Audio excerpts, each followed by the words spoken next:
Okay, cool. We're recording, so we'll do a little intro and stuff. So we'll just keep chatting from here. So, Charlie, how long have you been in SEO for? I've been in SEO for around 10 years now.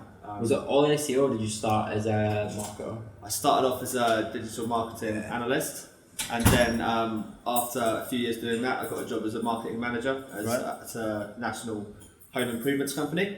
Sure. And after a couple of years of doing that, I thought, after managing a team, I thought, I'll go try start an agency for myself. When we started out, we did what I think a lot of agencies might do at the beginning, and we tried to do a little bit of everything. So, Facebook, Instagram, email marketing, chatbots, whatever we could do. And then, eventually, the last 2-3 years, now we just specialise solely in SEO. We do have Google Ads as like an add-on product still, but core service is SEO. That's what we sell. That's what we are. That's what our team are. So when you moved, or when you started that agency, was it started in Barcelona or back in the UK? It was started in England, kind of, but it was really like from a friend's restaurant. He was a first client of ours, and I was working on a couple of clients in my hometown on the Isle of Wight just after work. One of them owned a restaurant, so I was kind of working in the restaurants on evenings, like having a beer, doing some ads, all that kind of thing. And I was doing that for maybe 3 months. Then I quit my job, and then I made the decision to move to Barcelona.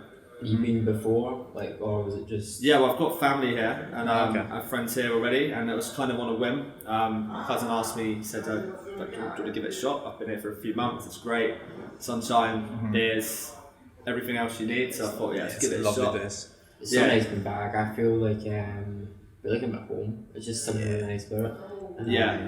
Yes. Tended better in the UK. I was a bit on the edge about moving back when Brexit happened, just because of like the legalities. You got lucky, or did you get lucky then? So, did you get a visa?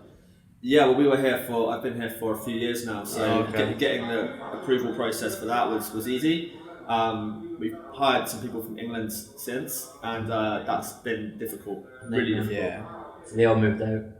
Yeah, so everyone that was here before Brexit that was British, they're all fine, but we've one girl that we brought on in the PR part of our team. Yeah, we've been trying to get her a visa now for coming up to a year. Jeez. So, the digital nomad visa, that's coming out soon. Is that going to help, or is that not really? I think so. The details behind it are quite vague at the moment, but I think overall it's going to benefit. From what I understand, like you can hire from an English company, and then people can move in and work for an English company. That's about as much of the details I know at the moment, but the limitations right now, it's very difficult to get a working visa for a staff member from the UK unless they're like in real need of the positions, like nurses or. And so, Charlie, going back to when you started your SEO agency, see, before you made the jump, did you have like a network of SEOs that you could rely on? Did you have like any backup, or what was it like? Not really. I knew a few people in the industry. Right. Like years ago when I was doing my internship initially in marketing, I worked at a company called Site Visibility in Brighton. They're the ones that originally kind of set up Brighton SEO. Okay. So being in Brighton was a good place to meet people, but if I'm being honest, I contacted them on LinkedIn and things like that, but it wasn't really a strong network. So I was starting fresh when I came here. My cousin, he works in SEO and digital marketing in general. But what I really found useful in Barcelona for networking, especially before COVID, was going into a co-work spots. Because there's so many startups, everyone wanted SEO, and when I was just kind of at the company, but I was kind of a freelancer still, it was really easy to kind of network people, meet them, and kind of build up relationships there. But did you get a lot of clients from, because you're in one co-work, you're in the other one that I was in, did you get a lot of clients from that then? Not from one co-work. I was in a place called Attico before, which is actually quite close to here as well. But like pre-COVID, it was absolutely booming. There were so many companies there, so many people. And also from going to events and meetup, like business events, not so much marketing events, because I find like everyone that goes to marketing events was doing marketing. Yeah, so we used to go to like different conferences. Like my first big client, I went to a marine conference in Amsterdam, Right. And it was like not a single SEO person there. And it was the biggest boat show I think in Europe at the time. It's called the Mets, and there's tons of stands there.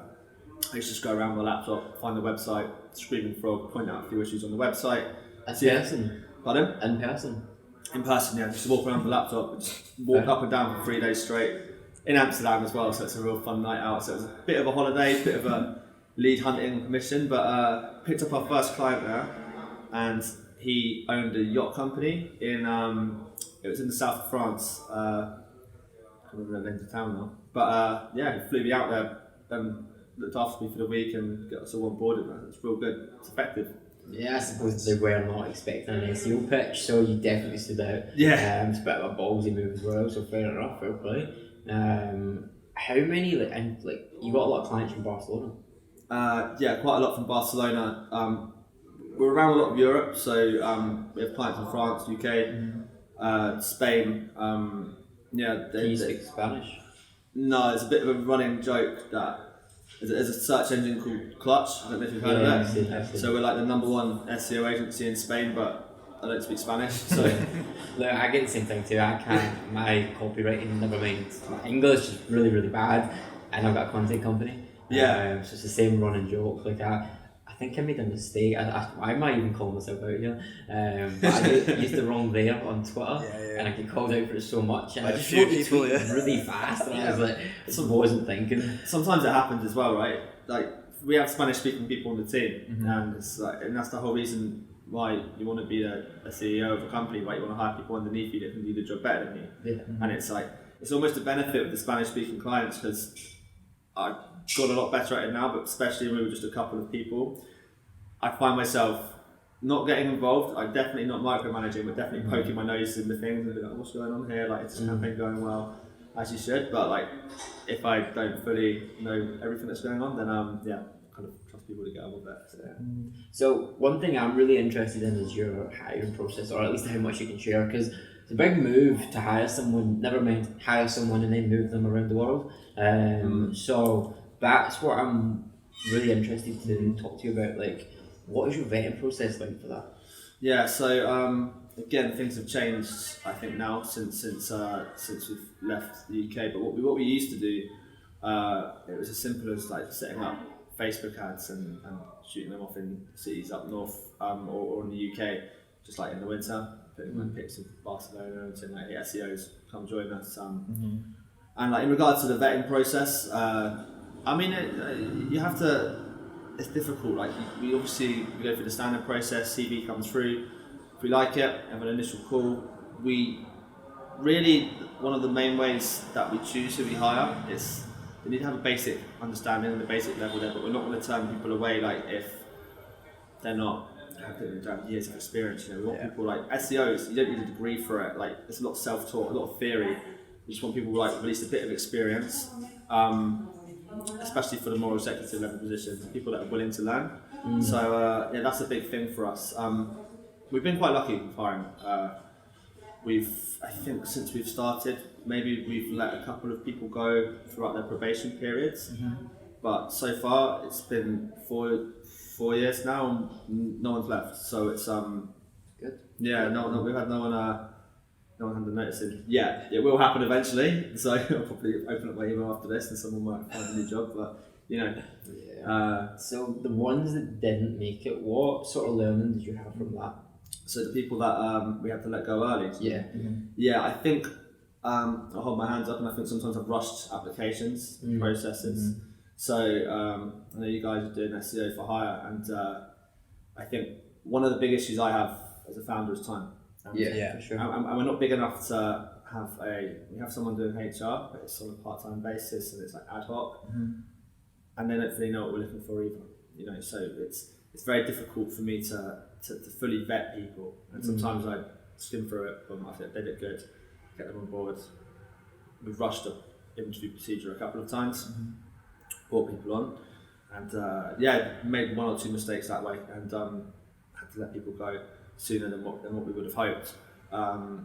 One thing we've definitely learned from that is, like I say, didn't take more time, and now we hire a lot slower.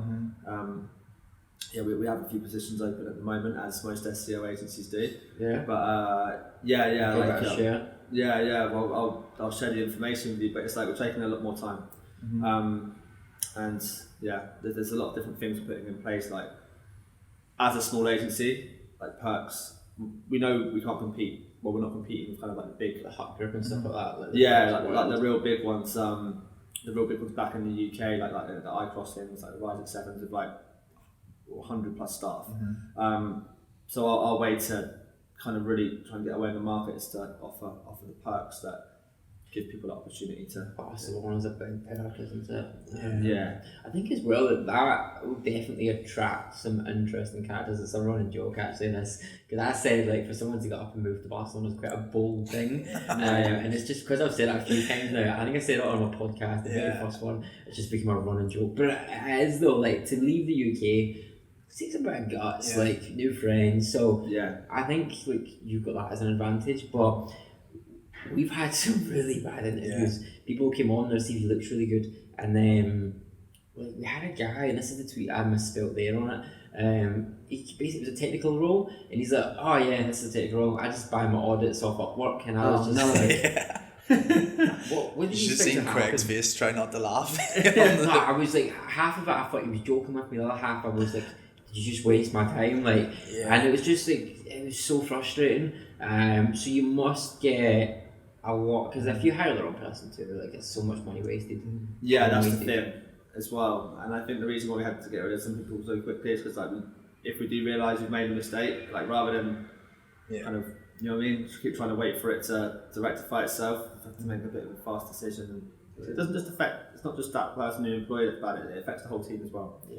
If you've got, especially that size we're at, with like 12 people now, which isn't like too big, we have subcontractors as well, but everyone needs to be put in their weight. And like I say, we have a lot of perks as well, like in regards to like we've been doing finish at 12 Fridays for God knows how long now, and Spain obviously in the summer hours is quite popular here. And you just changed how you gave your staff more autonomy now, because remember we spoke about this. How is that moving? It's it works well. Like again, we're coming back to the selling points now. Like we're trying to, as about like the core values for our agency, we're trying to give all of our staff like the freedom of a freelancer, but the benefits and security of being within a company.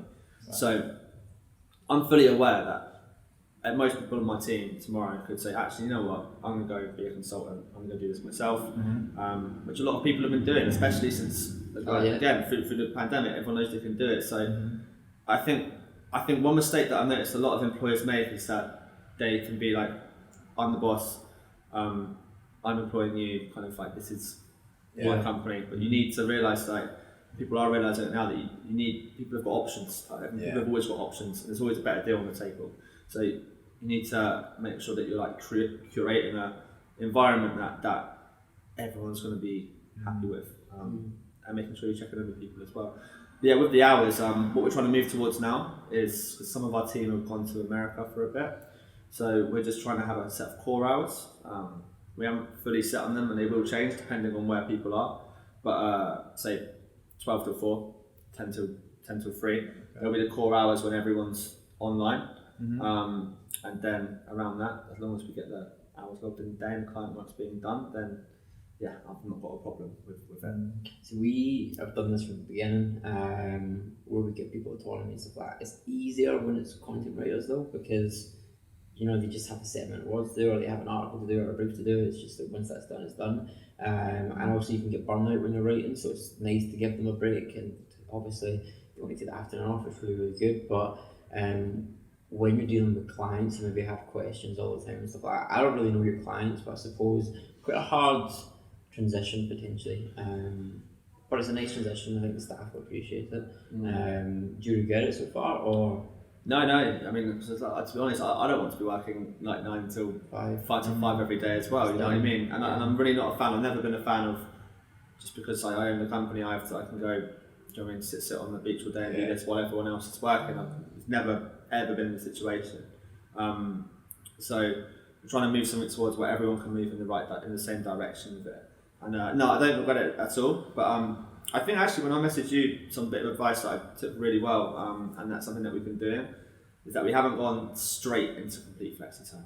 It's like it's been incremental. So like we initially started with giving people like an extra 2 hours on the lunch break, and then let's see how that goes. Make sure everything's getting checked in. Then we're slowly making it more autonomous. Yeah, I think when we bring new people on, we're gonna have to put a process in place. Like maybe for the first 3 months, there's something a bit more rigid. Yeah. Do you do like how do you do this? Maybe a bit personal, but how do you like manage your projects? Is it time based? Is it deliverable based? Is it like do you use ClickUp, teamwork? Yeah, we use Asana at the moment, but we're thinking about using ClickUp. Should 100%. Yeah, it looks really good. We have a lot of projects, and I don't want to migrate them all over. And it's every time I migrate them over, I check in the next week, and everything's changed. So it's like I just need It's hard. I need a period to just sit down and do it over a weekend, probably. Yeah. But yeah, no, it's mostly project based. So retainers. Sometimes when clients first come on with us, we do a set audit. So maybe like a link gap analysis or a tech audit. It's kind of a one-off, but yeah, we usually work on monthly retainers. Cool. Yeah, ClickUp has honestly been a game changer for me, and that's definitely helped with allowing because like my guys can now we have like growth projects and then we have growth tasks assigned to that. So like outside of the normal stuff they do, so they've got the routine tasks, issue tasks, but then they have growth projects. So even if I don't talk to them for a week, they know what our quarterly growth project is. And they work backwards from that, so everyone's always busy. So ClickUp is awesome. So it's all about the structure. Yeah, well, what's an example of like the growth project? Make our customers love our support team. So that we use an OKR model, so objective, key initiative, result, and I think that's what it stands for. But that make our customers love our support team. Then within that, it's like get a 99% satisfaction on our customer response, bring customer response time down to like an hour. And stuff like that. So we've made loads of changes off the back of that. That's good. And then the thing is, because I don't want to micromanage my guys, so me saying to them, go hire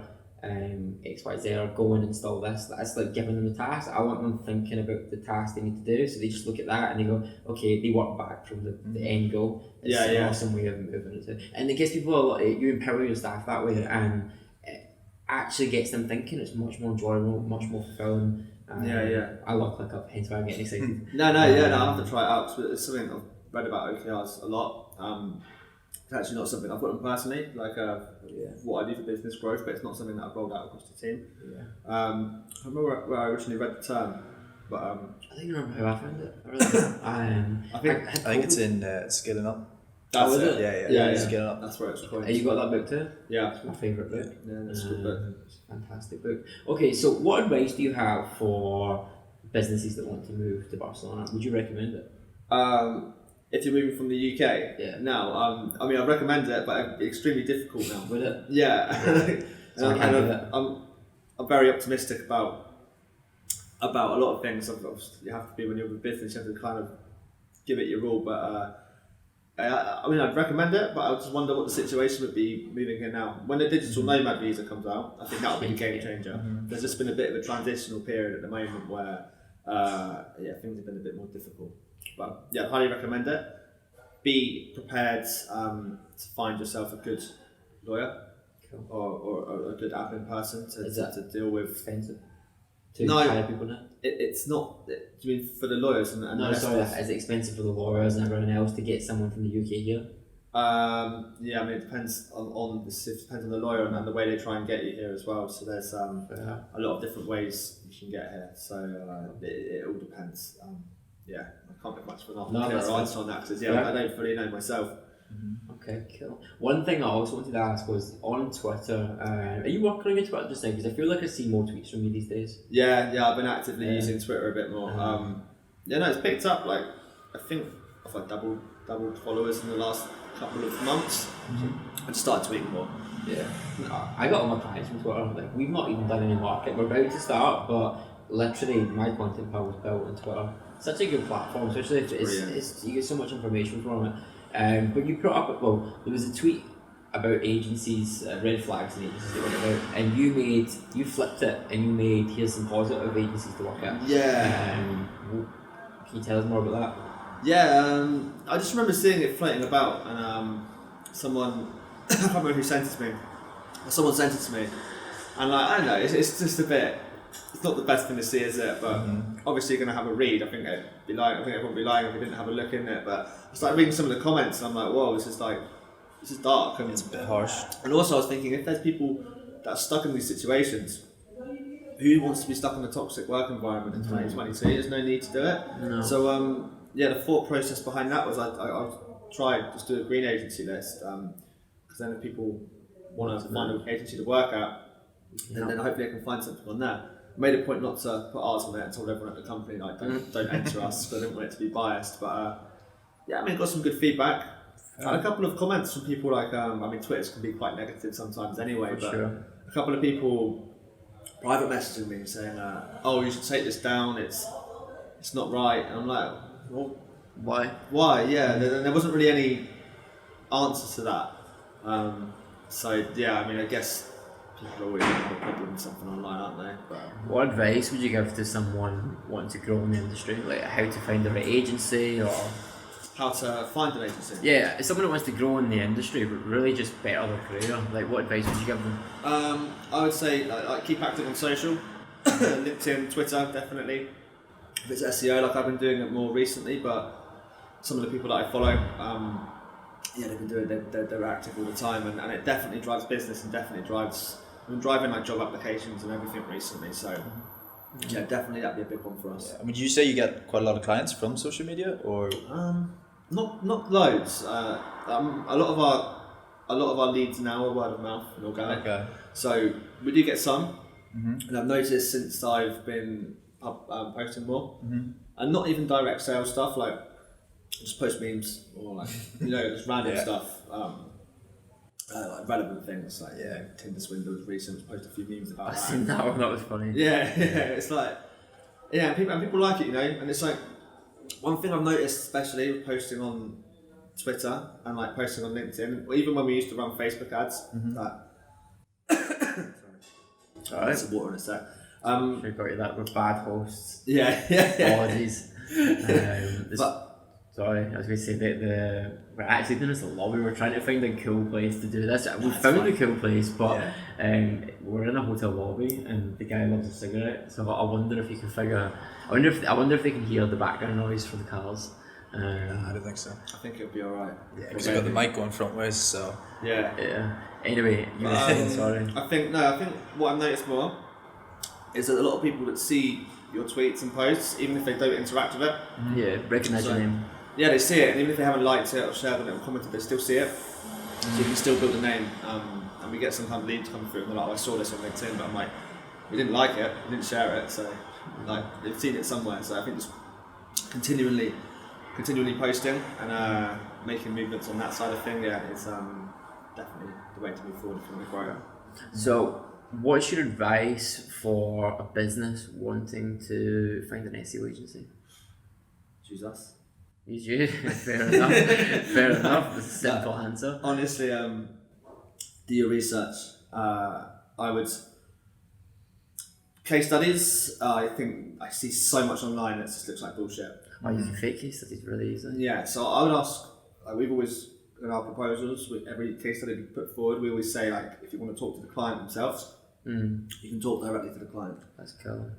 And if you're a company, I would seriously advise that if people are proposing case studies to you, ask to contact the case studies and the references, like you would for a job. It's a reference. Smart, yeah, because a lot of people are full of shit, and I've seen it, and it'll be like times traffic by 800%, but it's like if you go from 1 visit a month to 8 visits a month, it's not really that impressive. You know what I mean?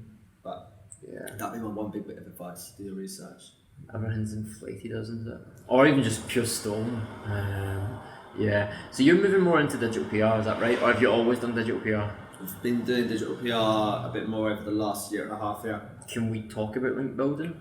Yeah. So do you typically do, or did you used to do old school link building? Yeah. It's like traditional guest posts, or for example, creating like really interesting pieces of content. So I know, for example, we work for a special. So link building, are you doing old school guest posts, niche edits? Like, what are your thoughts on them? Or are you phasing away from that? Because I know you're doing a lot more digital PR now. Yeah, so traditional stuff definitely works still. There's a lot of businesses that I would say not rely on that, but some of the more niche or difficult industries like finance, forex, definitely still works. But you want to start moving away from that kind of thing. Like we want to be building natural links, like from creating interesting pieces of content, let's say PR campaigns, trying to get the links that trying to get links as naturally as possible, and also from like relevant and high quality domains. That's the name of the game, right?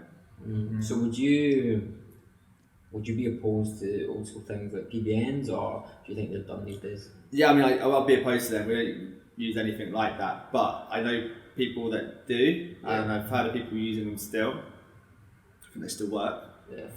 But I think the days are numbered. Like we try and do things. We've always done things the right way. So my thoughts are, even if people are still using these more black hat methods, eventually Google's going to catch up with you. Might not be this year, but it will be eventually. So it makes sense to invest in doing things the right way. Fair enough. I suppose that way the client's safe and stuff like that. Okay, so what about if you get a client, right, and how would you go and evaluate how many like links they need or how much content they need? Do you do like routine forecasts and stuff, or do you just kind of know like past experience? You get not gut feeling, but you can evaluate it quickly. It depends on the client, but we always try to do a link gap analysis at the beginning. We'll look at the competitors, how many links they're building. We'll look at kind of like what the domain authority of those are, the traffic, and then from there, that's where we kind of put together a plan. So yeah, it does really depend, but if you look at their competitors, see what they're doing, how many links they're building, the types of quality links they're building, that gives us an idea as to what we can do. Because if, let's say, your competition position, you're to position 2, position 1's building like 20, 30, 40 links per month consistently, you have to keep up with that velocity. So doing a new digital PR angle, like you can have so many angles you can run, or again, I've not really done that much PR. I'm starting to get into it. I'm trying to learn more about it, and I know a lot of SEOs are. So moving away from that old school link building methodology, where you see them build 40 links, so you build 45 links. Do you approach it like that now, or are you just from that? Not really. We focus more on like quality, rather than quantity. And like I say, a lot of people still paying for guest posts, paying for publications, all that kind of thing. And I think with PR, like you're going for the links that money can't buy, you know. So you're picking up links in kind of like national publications like The Sun, Lab Bible, Metro, like any of these publications. I mean, it's kind of like household names, right? But these aren't the sort of places you can just start picking up guest posts. So you have to really start thinking about what's trending, how you can spin an angle on it, who you're going to push it out to, and then make sure the timing's in place. Cool. It's always a bit of luck as well, right? It's not always gonna hit. Things change, the news changes, and you might not always hit the right cycle. So, are you doing any of your own projects just now? Are you doing any like affiliate projects, dropshipping? No, but I'm interested in affiliate marketing. Yeah. I want to set up I told myself I'm not going to do any more side projects, but I really want to give affiliate marketing a go. We've got the knowledge in SEO. Do you not have a dropshipping business too?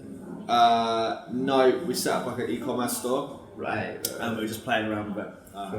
Yeah, it's we're playing around with it. I've had a couple of orders, but nothing big. And again, this is why I'm trying not to start too many side projects. It's a lot of hours, a lot of money, and it's like a. Where do you see the industry going? Because again, there's a lot of money coming into the industry just now. I don't think the education's keeping up with the growth. There's a lot of it's harder to get qualified. Yeah. People now, we found out SEO for hire, trying to put people in some of these roles has been hard. I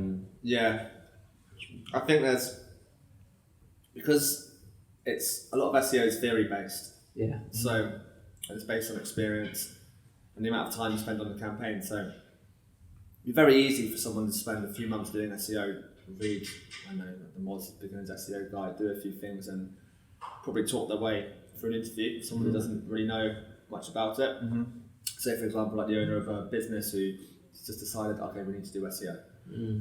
So it'd be quite easy to kind of get through that initial stage of it, talk the talk, and it's not good because it gives the people that are doing a good job a bad name. Yeah. So it's it's notorious again in the industry for a lot of cowboys. So it's like really important, I think, for people to be getting the right staff and the right experience. Like how you judge that again, it's like you need to do your research on the people that you're hiring. I think that the way that it's going, I think more and more businesses are moving to SEO. Like I've noticed, I've seen around, heard from my mates that run Google Ads agencies, PPC agencies. People are taking their budget away from paid now. The tracking is not as good, especially with Facebook, for example, and they're investing more into SEO. Yeah. So the industry's growing, the work's there, and Yeah. Do you think it's going to be harder for you to recruit though? Yeah, it's always going to be a challenge. Any plans on like internal education? We're trying to do at least 1 or 2 workshops a month. That's good. So we're trying to like do, whether that's like PR, trying to pick people off Twitter, going to do workshops, journalists. We're doing one on Amazon SEO this month. Pardon? Or is you finding people on Twitter and asking them to come in and teach your staff? Yeah. That's cool. Doing workshops and stuff, like people that are good at what they do, or just like Q&As. Okay. And it's good, because like a lot of the courses as well, they say the same stuff, So it's like I kind of see people that I like what they're doing online, and then just drop them a message and see if they want to come do a bit of Q&A. Yeah, I like that actually. I really like that. Yeah. And so what advice would you give to, say somebody's an SEO executive, right? They've got 2 to 3 years experience. And so like the role we were recently hiring for was a technical SEO specialist. How would somebody make that jump? Because that could be double the salary, right? Like what advice would you give to upskill them in the technical?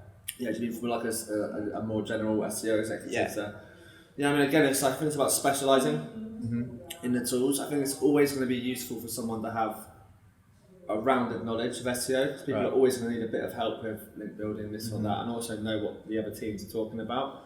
But I think there's definitely, I've heard it a lot of times, we do it with the business now, niching, so really finding your specialty, like getting to know all the tools, like you do Screaming Frog, just Site Bulbs, Hrefs, whatever you use for your audits, and like really digging down. The same reason why we niched into one service rather than 5, it's like there's more than enough to learn, especially in SEO in just one area, whether that's tech, content, or like links. It's always changing. It's a fast moving industry, and if you're a generalist, like you're not going to be able to keep up with everything. It's just impossible. So I think definitely specialising, following the right people on Twitter again, such a big. I've said it a few times.